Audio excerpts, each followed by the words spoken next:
La vérité est-elle toujours bonne à dire? Vous avez vos petites pancartes autour de la table. Pour vous, Jean-Michel, vous êtes partisan de la transparence, du coup? Oui, je dis oui, parce que je trouve que la vérité finit toujours par éclater. Donc mentir, on finit toujours par se faire choper. Moi, par exemple, à titre personnel, j'aurais adoré mentir, mais je ne sais pas mentir. C'est-à-dire quand je mange, j'ai les narines qui se dilatent. Je me suis toujours fait gauler, donc j'ai pris le parti assez rapidement de dire la vérité. Voilà. Et puis je demande la même chose à mes proches. Mon ex, elle me trompait assez souvent, mais je me disais, je m'en fous à partir du moment où tu me le dis, parce que je refuse de participer à un dîner de con. Mais voilà, mais je lui demandais seulement, tu peux me tromper si tu veux, mais dis-le-moi, parce que le pire pour moi, c'est de me dire que tout le monde le sait, sauf moi. Voilà, d'être un dîner de con. Jean-Michel, c'est pas vraiment le débat, mais j'ai quand même envie de savoir. Ça veut dire qu'il faut dire la vérité. Je préfère la vérité. Pourquoi est-ce que vous restiez avec une femme qui vous trompait tout le temps? Parce qu'à partir du moment où on me dit la vérité, moi j'accepte. On a tous des travers. Moi je suis une fidélité exemplaire, mais je ne peux pas exiger la même chose aux autres. D'accord. Là j'ai menti, j'avoue. Là j'ai menti. Sophie, pour vous, toute vérité n'est pas forcément bonne à dire. Est-ce que je peux relever un tout petit peu le débat? Bien sûr, merci. Là, passe la parole à Malek alors. Oh là. Pas mal. Ah, j'ai bien aimé. Vous savez quoi? Allez, vas-y. Non mais j'aime bien, c'est une bonne. Agathe, c'est moi qui prends? Allez. Je prends.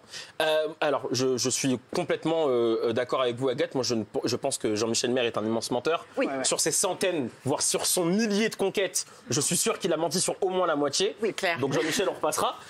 Non, sur la vérité. Il y a des sondages officiels là-dessus. Ouais, en plus, prouvé. Sur la vérité, moi, je pense que la vérité est toujours bonne à dire. On a parlé de Mazarine Pinjot, de la fille cachée de François Mitterrand. Un mensonge d'État pendant de très longues années. Très longtemps. Et je pense qu'il y a un avant-après, même dans le traitement médiatique.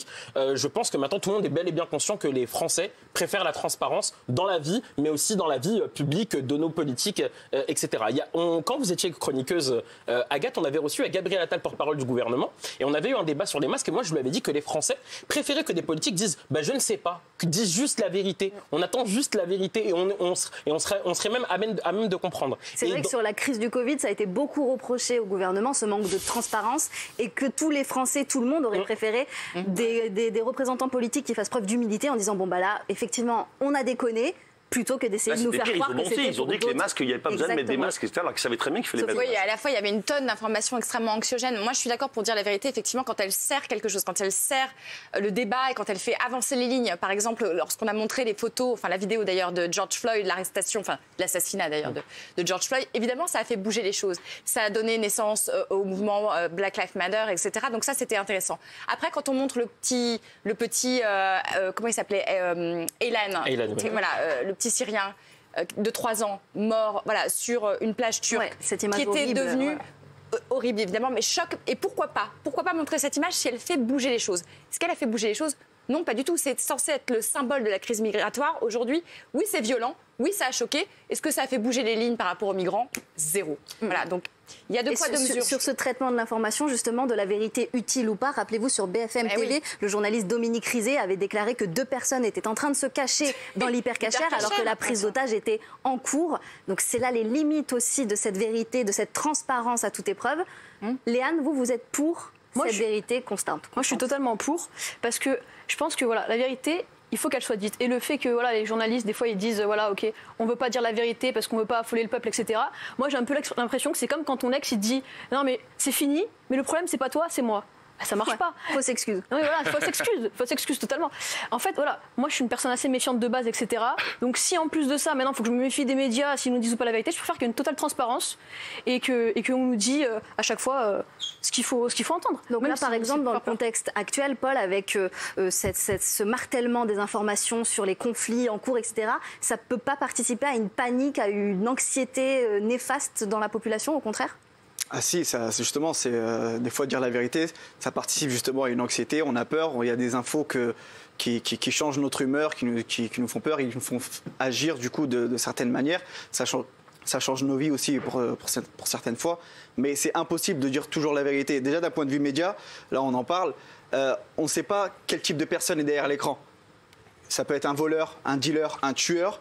Et pourtant, combien de fois dans des reportages ou autres, on nous a appris comment voler ou acheter de la drogue ou acheter des armes. Voilà. Et donc, nous, en tant que téléspectateurs, on est clients de ce genre de témoignages, mais il y a des personnes qui vont se nourrir de ces infos-là pour pouvoir passer à l'action ou mieux passer à l'action. Tu as des personnes qui ne sont même pas au courant de ces infos-là et qui vont avoir des idées mal placées par la suite. Par exemple, le reportage sur l'arnaqueur de Tinder. quand tu vois que le gars, il a pris des millions, il a brisé des vies, et qu'au final, il prend 5 mois de prison, t'as des gens qui signent tout de suite pour ça. Maintenant, il signe Léa n'est pas du tout d'accord. Non, je suis pas d'accord parce que moi j'ai été éduquée avec valeurs et franchise et pour moi mentir ça m'est totalement impossible et ça se voit de suite sur mon visage. Je pense que c'est de la manière de faire des médias qu'il faut que ça change. Comment on nous dit les choses, de pas nous affoler ou quoi. Enfin, c'est important. Oui, c'est la façon de communiquer. Exactement, qui la façon de communiquer est hyper importante en fait. Ouais, le problème de la vérité, c'est que chacun a la sienne aussi. C'est exactement ça. Donc il y a une subjectivité, c'est-à-dire qu'il y a une question de point de vue, même chez un journaliste. Un journaliste, c'est d'abord un homme, donc voilà, c'est le point de vue du journaliste. Alors que le journaliste aurait normalement cette mission d'objectivité parfaite. Factuel. Personne ne détient la vérité finalement. Non, mais quand tu relates des faits, tu relates des faits. On dit de cacher des faits pour pas affoler la population. Léane, moi, je rebondis sur ça. Le mensonge, ça crée juste une chose, le manque de confiance. On avait par exemple la série Inventing Anna sur Netflix. On voit que Anna, c'est la plus grande arnaqueuse de New York, pour ceux qui ne connaissent pas, entre guillemets. Aujourd'hui, autour de la table, qui serait prêt à aller faire confiance à une personne comme ça? Personne. Parce qu'elle a menti, elle a trahi, etc. Moi, quelqu'un qui me ment ou qui cache la vérité, pour moi, c'est pareil. Et ça participe effectivement à la défiance de la population envers les politiques, envers les médias, etc. Il y a mensonge et mensonge. Moi, je vais dire une anecdote. Déjà, dans la vie personnelle aussi, tu es obligé de mentir. Ça se voit que t'es un menteur, toi. Ouais.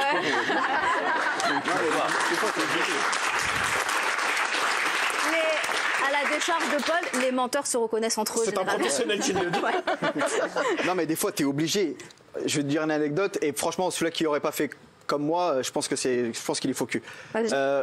Mon ancien travail, mon patron, sa femme accouche, et donc du coup, il vient et il me dit voilà, j'ai un fils, je vous fais félicitations.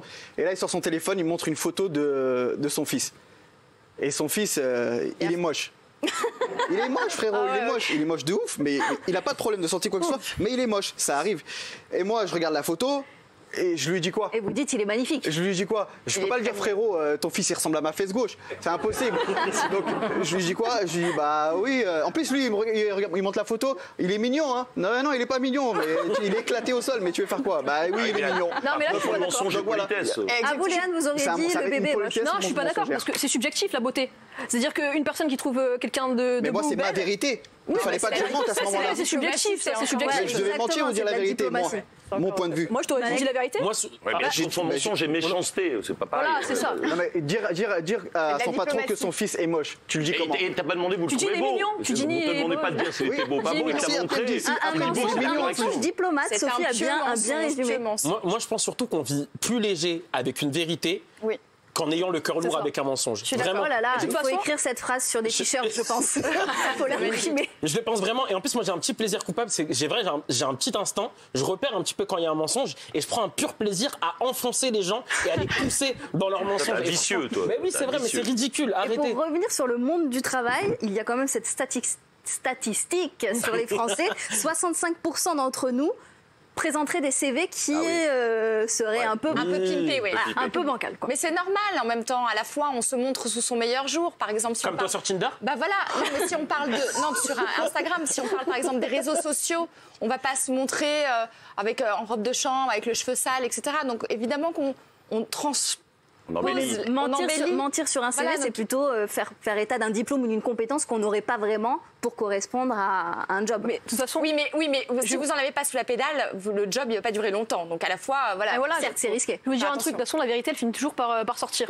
Voilà. Donc dans tous les cas, ça sert absolument à rien parce qu'à la fin, on découvre toujours la vérité. Non, mais vous êtes où est l'intérêt? Vous êtes à Disneyland. Vous croyez que c'est le monde des bisounours? Ah oui, moi je suis à Disneyland. Vous dites tous, il faut pas mentir. Tout le monde ment ici. Non, moi je dis non. Non, merci Pinocchio, mais pas tout le monde. Non. Si t'as des valeurs, je suis d'accord avec elle. Moi, je me porte garante de Léa. Léa ne ment pas. Jean-Michel, oui, certainement, mais très peu. Non, mais dans la vie privée ou professionnelle, à petite ou à grande échelle, tout le monde ment.